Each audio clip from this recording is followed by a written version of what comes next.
and you're all very welcome back. For those of you who didn't get the introductions this morning, my name is Rory O'Connor. It's my pleasure to chair this session. So this is the first of two keynote sessions that we're having this afternoon. So to introduce Xabier Larrucea, Xabier is, well, our host, most importantly of all.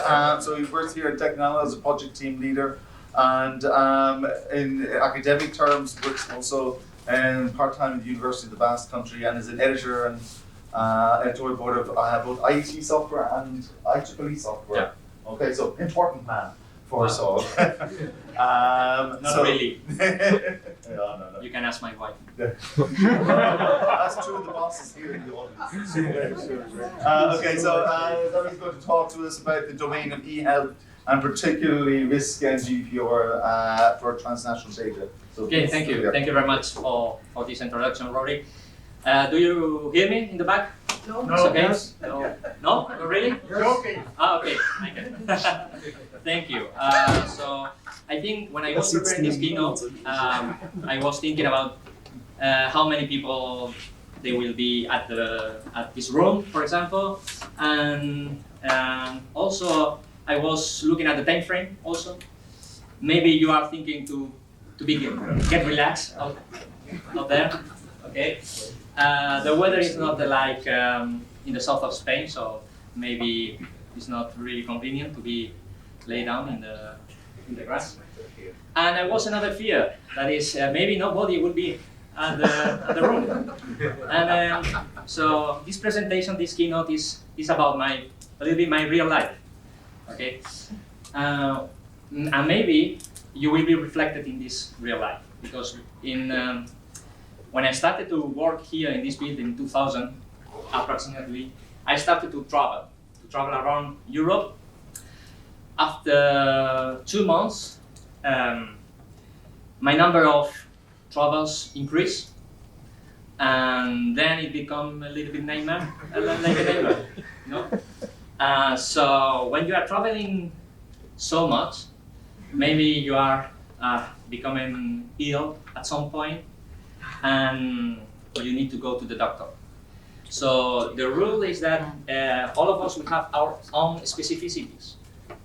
Our clinical records are personal, and when you are traveling abroad, maybe you are thinking, okay, I'm in the middle of nowhere. I don't know where I need to go. Are my health records with me, or am going to a doctor, medical doctor, and he is going to make a crazy recommendation, such as I don't know. So you expect that someone help you.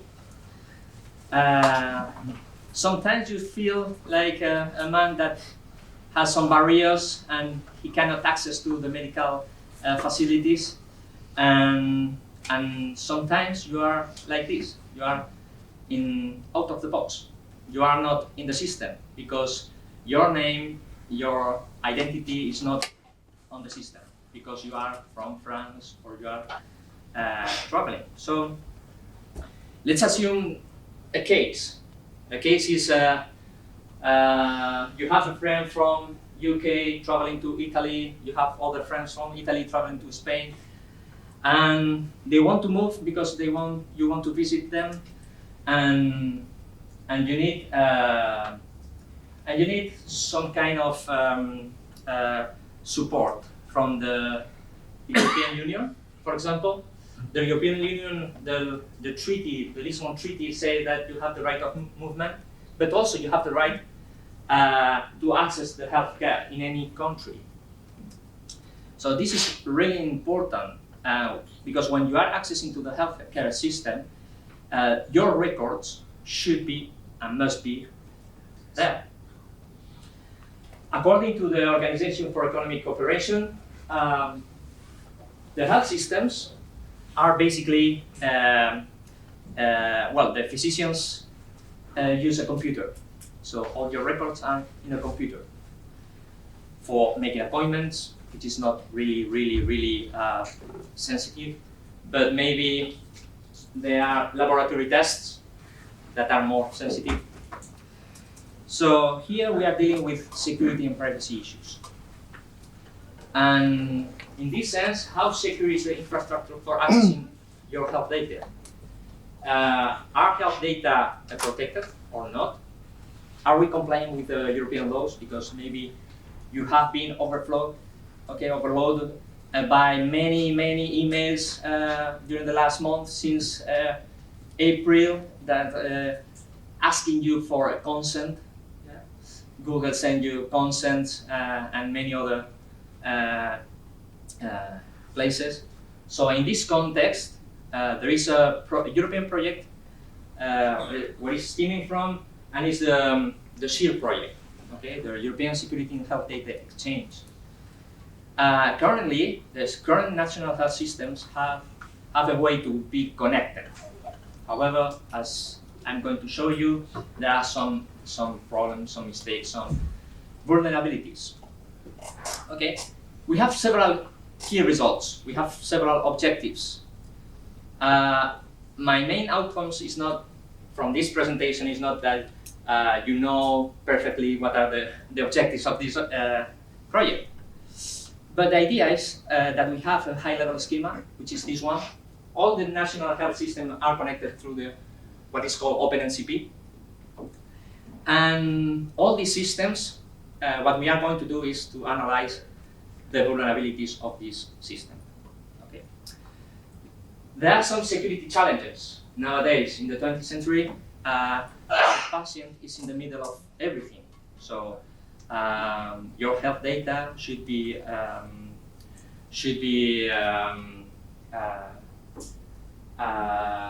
taken into account wherever. Okay. So the idea was we have this situation where the OpenNCP is a kind of bridge between different national health systems. And what we did is, okay, maybe I'm going to blush someone, maybe the European Commission, I don't know. But the reality is, what we did is to analyze cyber risks and compliance challenges in this platform. So what we did is, do we know the main security challenges in health systems? So we asked physicians, we asked people working with the computers, and they asked us that these are the 4 main priorities for them: the health information system, the clinical data repository, the e-prescription services, and patient health record service. So all these 4 elements should be in this picture. And what we did is, okay, we have this our friend from UK traveling to Italy, and there is a physician, Italian physician, and at some point he requires to he becomes ill, and he asks for the health records, and all the health records should be transferred to Italy, for example. So the health information systems are the key elements here, because we are giving priority here, and you consider that this channel should be and must be secure enough, right? This OpenNCP is supported by an initiative in the European government, such as the e-health HDSI. And what we did is, okay, we are going to analyze the source code of this platform. And we realized that there are many vulnerabilities.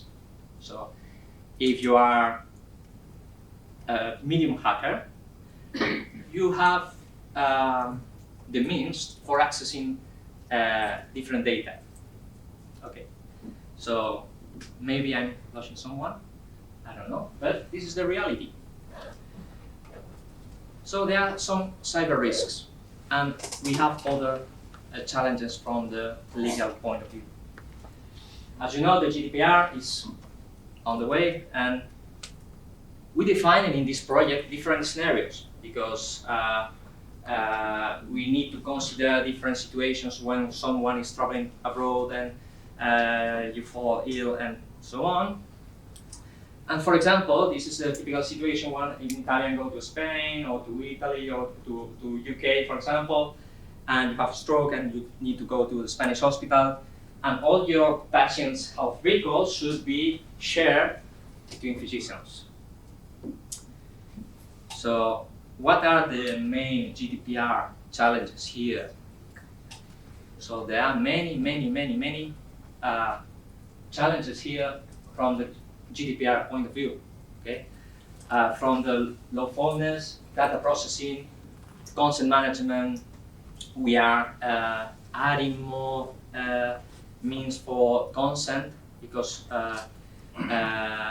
we need to ask people if you want to share your data, pseudonymization. There are other challenges such as post-quantum encryption and so on. So we realize that maybe here there are some interesting conclusions, some interesting outcomes that we can share with you that are, for example, the interoperability. Interoperability was a research issue several centuries ago, but it's something that is still ongoing because every national health system has its own specificities, its own tooling. For example, here in Spain is a special one because each region has its own national health system. So this is becoming crazy. And also, in the UK, they have also some particularities, especially due to the Brexit, and also confidentiality. Confidentiality in the sense that we have limited access to some medical data, availability, integrity, and privacy. All these elements are stemming from the conclusion from the real stakeholders. Okay? And according to the regulations, we need to take care and we need to write carefully the GDPR because there are many aspects such as the consent management. Consent management is not really implemented in the current system. So this is something that we are working on. And the health related data and the public infrastructure, we need to analyze the new proposal from the NIST regarding the post-quantum proposals. So these are something that we need to take care now on. So this is my presentation, my short presentation for today.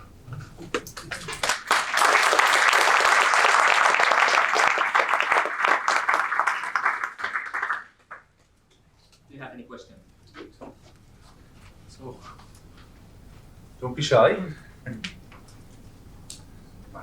I don't know.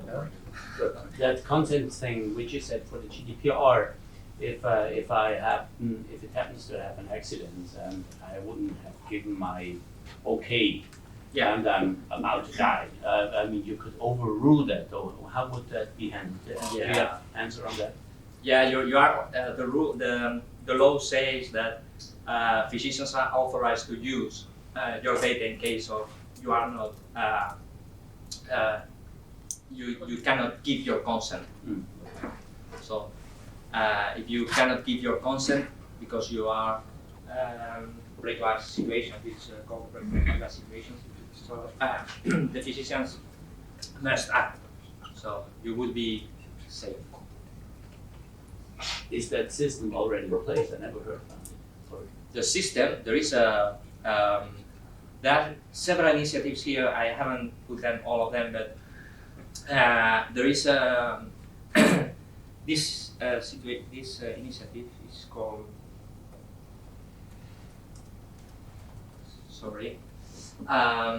the eHealth DSI is a specific unit in the European Commission for interoperability, and they are implementing the HL7 schema for interoperability interchange. However, the current systems are not implementing all of them. And the OpenMCP is open source code. So you can download the code, you can implement your own contact point, and you can analyze all this data. Other questions? I mean, It's just separate to the idea of security, but what about the question of translation? It can be a problem for some patients moving from one country to another, Yeah, where the data has to be translated into another language. this is managed. This is already managed in the OpenSCP. Oh, is it? Okay. Yeah. However, there are some text box, and the physicians used to write the text box, but this content is not translated. Yeah. So maybe the Italian guy will receive the comment, or the Spanish one, comentario, and the content will be in English, for example. There is no automatic translation for the text box content. Suppose I have a seizure right now. What would you do? What would happen? Will I survive? Yeah, you are in the past country. Seriously, what would you do? I mean, what would activate in this place Yeah. here for me? If you go, this is the example here.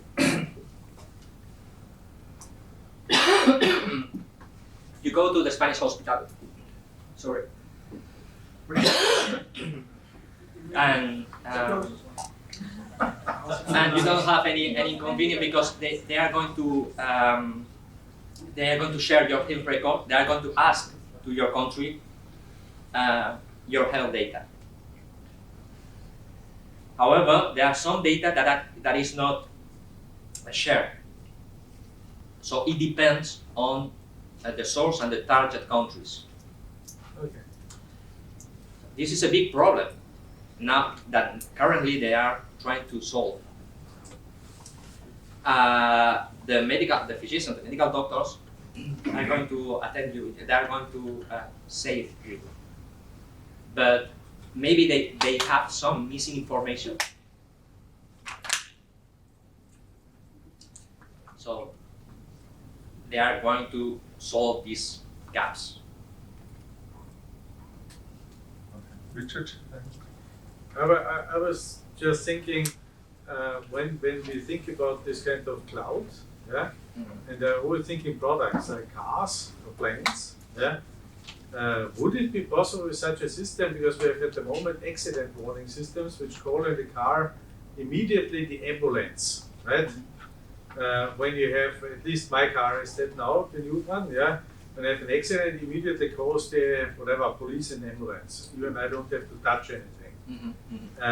But imagine the future. You know, you could expand the tool to say we recognize by eyes who is in the car, whatever. Yeah. Then the extension could be that we automatically inform even the ambulance approaching about the specialities of the people in that car. Yeah. This And is the a good. insurance company. Yeah. Maybe yes, yeah, maybe that's the first one that gets it in.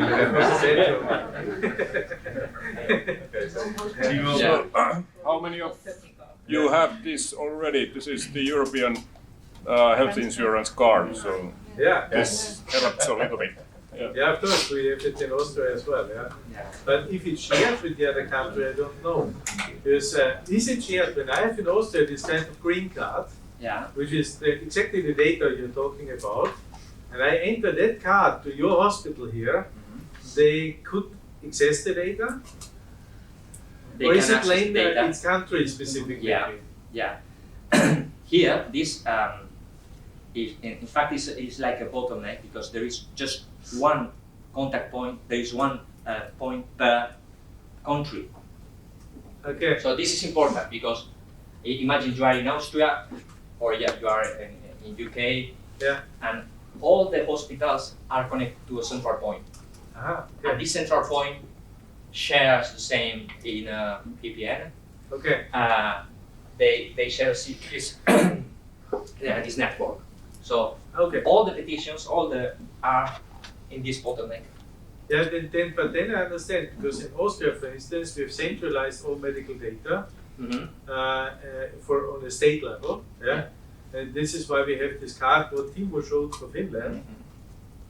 And all the doctors, where I go to any doctor, they just use my chip and get all the data of all doctors on my person. Yeah?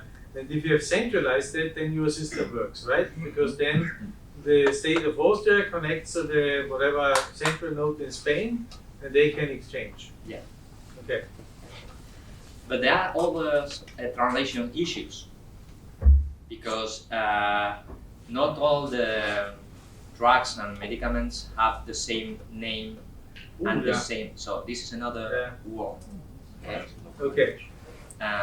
Because you can go here to the pharmacy, you are going to ask for a specific medicament, and then this is not available here, but maybe it's available in Ireland, or so this is something that they are trying to solve. Okay. Okay, so we have Thomas. Yeah. So your system has also to deal with several philosophies. As far as I'm informed, the German philosophy is that you have all the data on your card. Other philosophies may say all the data on a central server. So what is if a German philosophy all the data on his cards come in? And Yeah, in fact here, you are not accessing your data. You are not allowed to access the data. It's the physician who accesses your data. So we have found several people in the project that, for example, they want to bring with them their health records in their mobile. But it's too risky.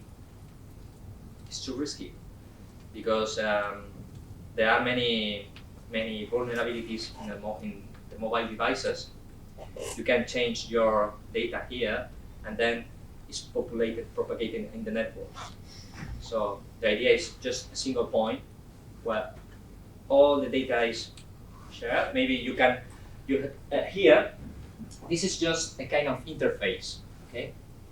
Here, this is an interface, and then you have your own national health system. Here in the Basque Country, we have different approaches.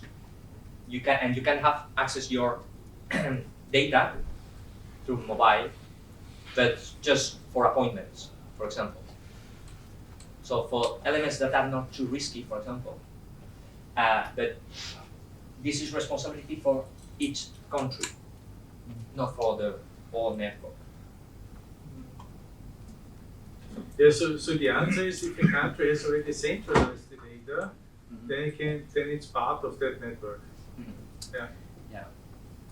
And this encryption, what you are using, because then this is part of the library as well, right?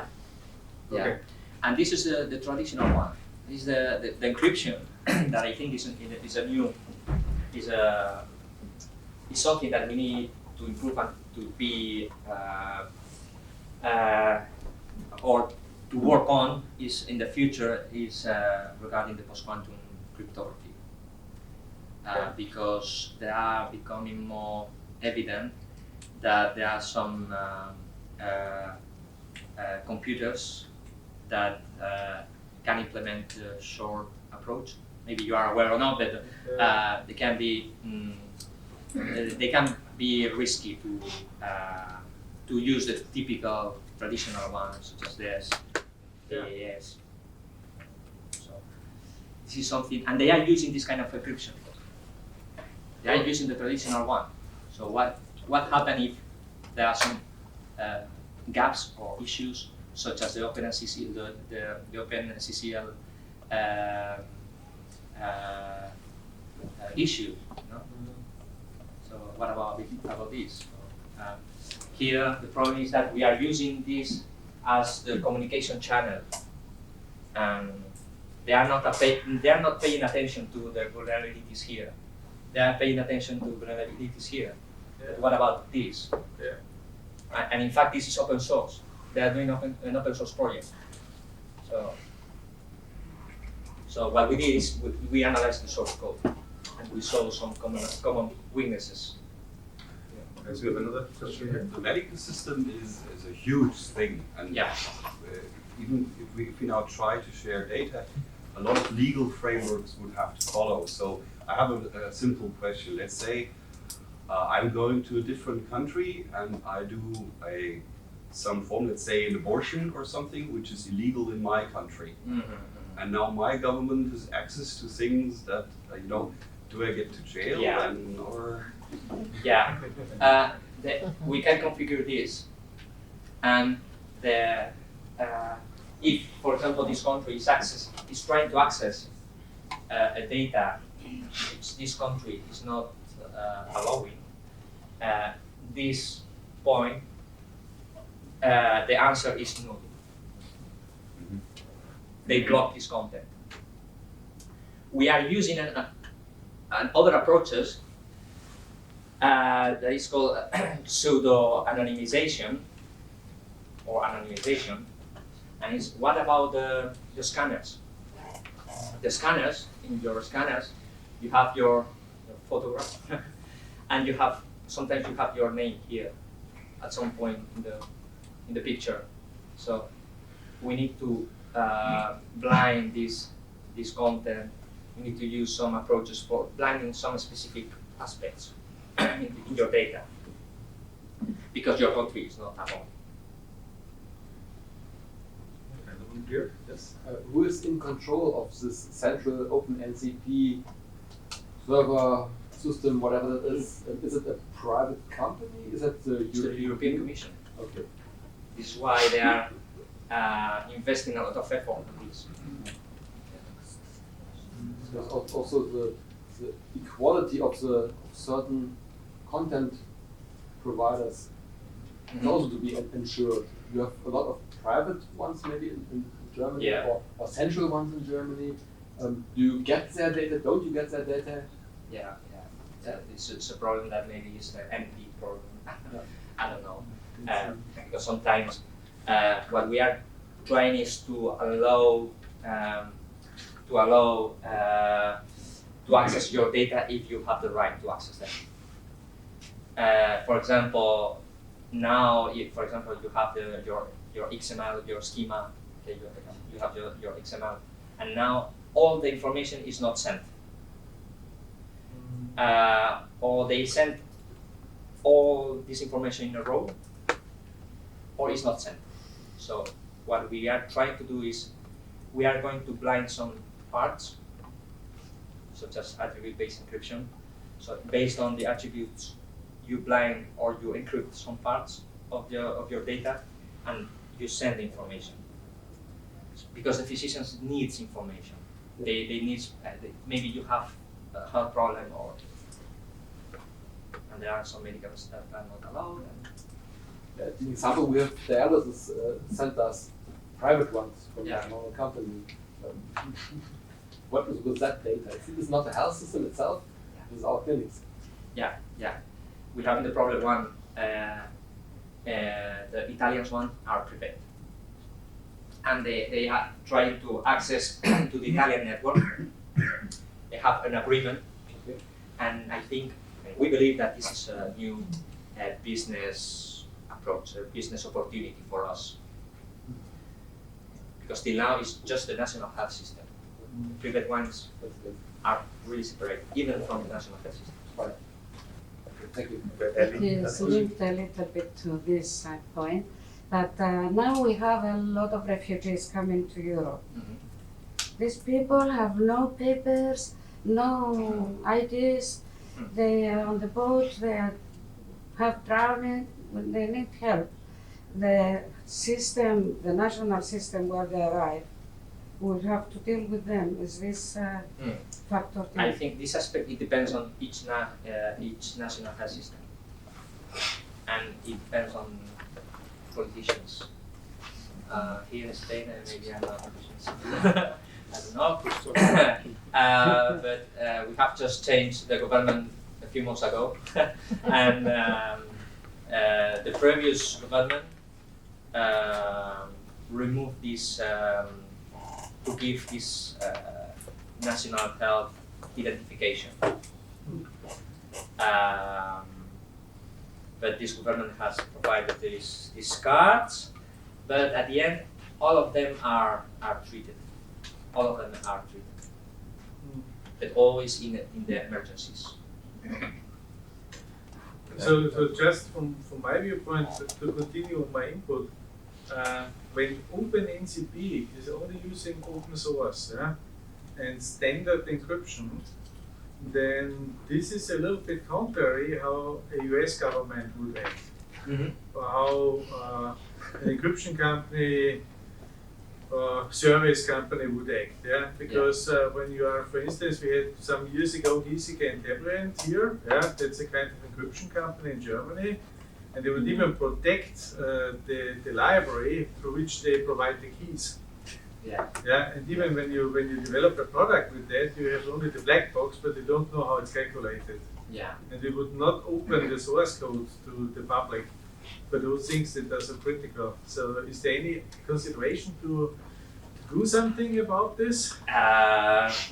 The good news is that all these things are not going in the internet as it is. Okay. They have a specific and dedicated network, which is hard to break. Okay. But this is the software that they are using. So it's a bad news and a good news. Yeah. But also there is always a discussion, is open source encryption stronger than some private I don't know. encryption? I don't know. Because this is something that open source is challenged very heavily. Yeah. So if it has not been broken, it is very likely strong. Yeah. If there is a secret that has to be kept secret, there is very likely some vulnerability. Else I would not have the need to keep it secret. Yeah, well, here concerning the encryptions, there are, as I say, the post-quantum approaches, and the NIST has just this year has launched a kind of competition in order to decide which is the best method and the best algorithm for post-quantum. So they are trying to check what is the best post-quantum approach. So the kind of the public key infrastructure that we are using, they maybe in the near future will be removed and replaced by something else. I don't know what, but maybe. Question, it's a practical question. Are you expecting any resistance from healthcare workers and clinicians in this system? Because now, in a very litigious environment, as is the whole healthcare area, they're going to have to be much more careful about inputting information into the system. And it's also going to take them longer, and they're going to have to be more detailed and precise about it. Yeah. My recent experience in hospitals actually was that they don't seem to be able to get information from one ward to another, never mind from one country to another. Yeah, we are facing some resistance, but in this project we have real doctors. So we are the aim, the final goal is to implement an enhanced interface here in Basurto Hospital for assuring better, increasing the security. This is something that we are facing. Time for last question. To continue with this question, so we are talking a lot of technical vulnerabilities and systems, how to prevent it. But the other threat originates from human. So you mentioned that medical doctors have access to data. There are also many systemic operators. And this human part can represent a huge vulnerability, for instance. Yeah. So if you have a disease, you will visit 10 doctors. So, and one of these doctors maybe with the task or let's say has the let's say intention to collect your data. How to protect from this human You are vulnerability? talking about the insider threat, I think.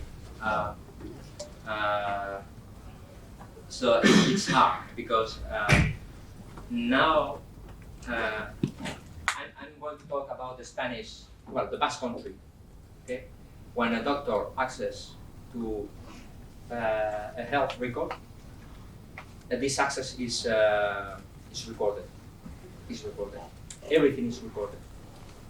So they are not going to access any record that is not allowed, and the input that they are adding is recorded, and who is adding this record, and that's all. And the problem that they have is they need to have in a few minutes they need to give a summary. They need to give a recommendation, a clinical recommendation. So, and sometimes they don't have all the information, all the required information. But regarding the insider threat, it's something that each national health system should take into.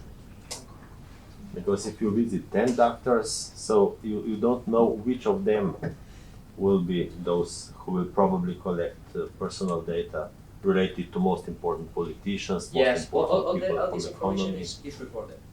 They are not allowed to access whatever, what they want. Yeah, this is an interesting point. So you mentioned that the doctor is not allowed to see all the data, but for a good diagnosis, you normally need a comprehensive set of data. Yeah. So for the diagnosis, the problem is cross-border, okay? And they have what they call the clinical health, the summary of the clinical health. I don't remember exactly the three letters acronym. I don't remember exactly, but it's a summary. They are sharing just the summary, and in this summary, they are not, for example, the last scanners, the last laboratory tests. They don't have many things that they need for a good diagnosis.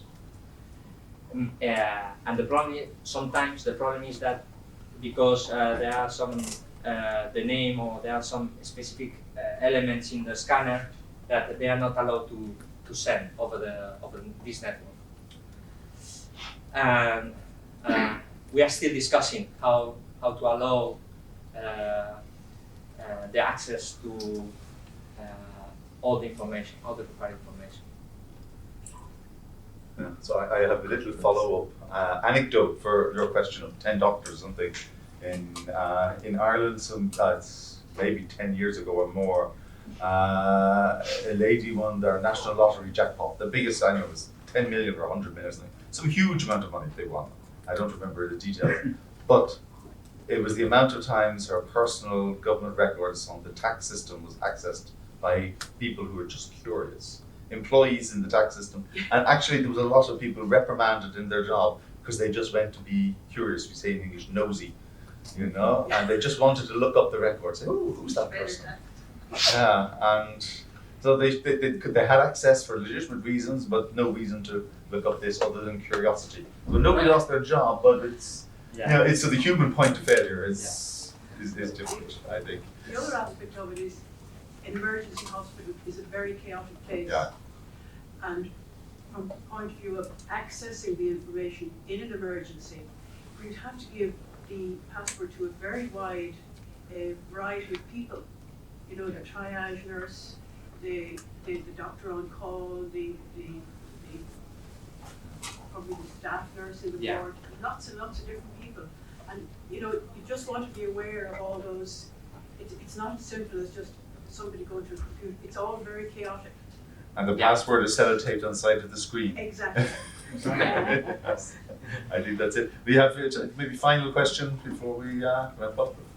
And finally, just a comment on this, what they are doing right now, when there are some information that is not in the computer, they call and they send by fax. In case they. But here there are other security aspects. Who is at the end of the line? Well, Are you? Is this your? in Austria, we have this kind of chip card, but and it's normally said that we have to carry the chip card with us, and then they just put the chip card to a device and they can download all the records. At least inside Austria. For me, new it was more what happens outside Austria. But we had this discussion in our state long time ago, a few years ago, and there was a decision by the public that we move all data centralized. So I have my chip card with me, enter it, and doctor knows everything. I You think don't you ask have. for a password, it's just the chip connects to by an encryption to the central medical server of the state, and the doctor sees everything. And if you lose your chip card, Then I have to apply for a new one, but it's Yeah, rather but for example, what is, yeah. here there are many questions such as what is the encryption that you are using, for example? What is the encryption that you are using? What is the information that you have in your card?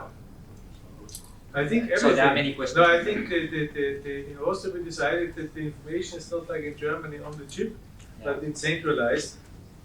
But of course the state has to guarantee that it's protected. Yeah. So data protection. Yeah. But it connects. It connects to a central server. Yeah, but she is right. When I have an accident, that was my question in the beginning. I don't know where my card is. Yeah. That was then my problem, that maybe the car recognized me and knows the record, and that would be new because I don't need my chip. Right? Yeah. Or I probably don't even know where my chip is when I'm. Okay, we'll take maybe the last comment. Okay, it's not a question, it's a comment. Yeah. So it's an idea. So it's a very interesting, a very challenging topic. And I'm sure you know it much better, but an idea. Normally, if you have a problem, you're looking for solutions. Let's say use the most known brainstorming for one problem, you can find 100 solutions. And it would be interesting to use a turned technique of brainstorming. So to say, we are not looking for solutions, so we are looking for problems. Where the problems are. We defined at least 20 problems now. It would be interesting to divide this topic into different levels and to collect best experts, best hackers who are interested in this information, and to have the brainstorming. Where are the vulnerabilities of this system, and then to solve them? Yeah. This was a little bit the approach because to be honest, yes, it was. I'm joking, because partially. When we were talking about the project here, we were sorry for being here. Well, in the summary of the project, we are going to secure everything. We are going to give the best solution for all security problems, all security issues. So what we did is, okay, let's ask people. Let's ask the real persons, the physicians here, there, what are the main challenges or the main issues from their perspective, not from our perspective. And these were the four main priorities from their perspective. It's not from the project perspective or my perspective, it's their perspective. So, and then we took the health information system, which is the OpenCP, and then we analyzed the vulnerabilities. Because of this. I think now we're just at the time, so if you join me in please thanking our speaker very much.